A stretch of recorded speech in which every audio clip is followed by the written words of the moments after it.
চোখে ছলো ছলো পানি নিয়ে ডক্টরের চেম্বারে অপেক্ষা করছি। মনটা চলে গেল ফ্ল্যাশব্যাকে। মনে আছে আমাদের বিয়ে হয়েছিল 2021 সালে। কত খুশি ছিলাম আমরা। 2022-এ এসে আমি কনসিভ করেছিলাম। সে যে কি আনন্দ, আমি মা হব, তুমি বাবা হবে। কত আনন্দ নিয়ে তোমাকে আমি খবরটা দিয়েছিলাম। তুমি বলেছিলে অ্যাবর্শন করতে হবে, তোমার এখন বাচ্চা চাই না। আমি তোমাকে অনেক অনুনয় বিনয় করেছিলাম, কিন্তু তোমার মায়ার টানে আমি তোমার কথা বাধ্য হয়ে মেনে নিয়েছিলাম। ওই যে সমাজ, যদি তোমার কথা না শুনতাম তুমি হয়তো আমার কাছ থেকে দূরে সরে যেতে।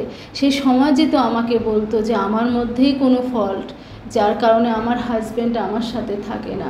মেনে নিলাম, ফোন করলাম ডক্টরের কাছে এসে। তারপরে 23-এ এসে আবার আমি কনসিভ করলাম। ওহ, এবার যে কি আনন্দ!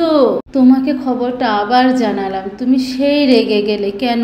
আমি তো মাস্টার্স পড়ি আর তুমি তো ভালো জব করো, তোমার ইনকাম সোর্স অনেক ভালো, তাহলে কেন আমরা এখনো বাবা মা হতে পারবো না? জানি না তোমার মনে এত ফাঁক ছিল। তুমি আবারও বললে অ্যাবর্শন করতে হবে। আমি এবার কোনোভাবেই রাজি না। তুমি কি করলে?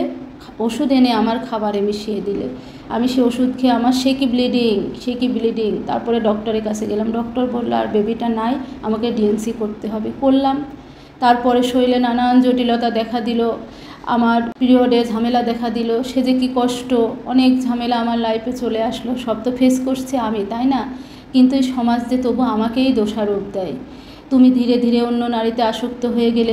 কবে তুমি পরকীয়ায় আসক্ত হলে জানি না। আজ 2 বছর কনসেপ্টের চেষ্টা করছে, আর কনসেপ্ট হচ্ছে। তুমি এখন অন্য নারীতে আসক্ত। তুমি এখন বলো আমার ফল্ট, আমি মা হতে পারি না। কেন? তোমার কথায়, তোমাকে ভালোবেসে, তোমার সংসারে থাকতে চেয়েই তো আজ আমি এত বড় সিদ্ধান্ত নিয়েছিলাম। ছোট 2 জান আমি নিজে হাতে নষ্ট করেছিলাম। তোমার মনে যে ফাঁক ছিল, তুমি যে সেই ডকুমেন্টসগুলো কোথায় লুকিয়ে ফেলেছো? তোমাকে না জিততে হবে, তোমাকে সমাজকে দেখাতে হবে যে আমি বাজু, আমি বন্ধা।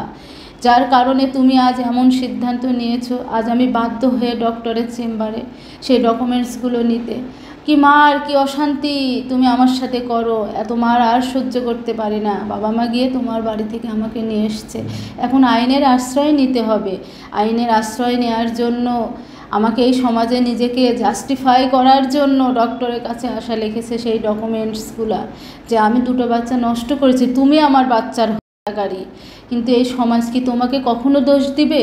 এই সমাজ তো সে আমাকেই দোষ দিবে, বলবে কেন তুমি নষ্ট করেছিলে। তুমি বলেছিলে আমার ছোট করে বলা কথা আমার খুব ভালো লাগে, আর সেই তুমি এখন আমাকে বলো। আমার কণ্ঠও তোমার শুনতে ইচ্ছা করে না, আমার চেহারাও তোমার দেখতে ইচ্ছা করে না। আমার চেহারা দেখলে তুমি থুতু দাও। হায় রে নিয়তি, হায় রে দুনিয়া! তোমার সংসার করার জন্য এত কিছু মেনে নিলাম, সেই আমার কাছ থেকে তুমি চলেই গেলে। সবই আমি হারালাম, আজ আমি সব হারিয়ে নিঃস্ব। এটা কোনো এক আপুর বাস্তব জীবন কথা থেকে নেওয়া।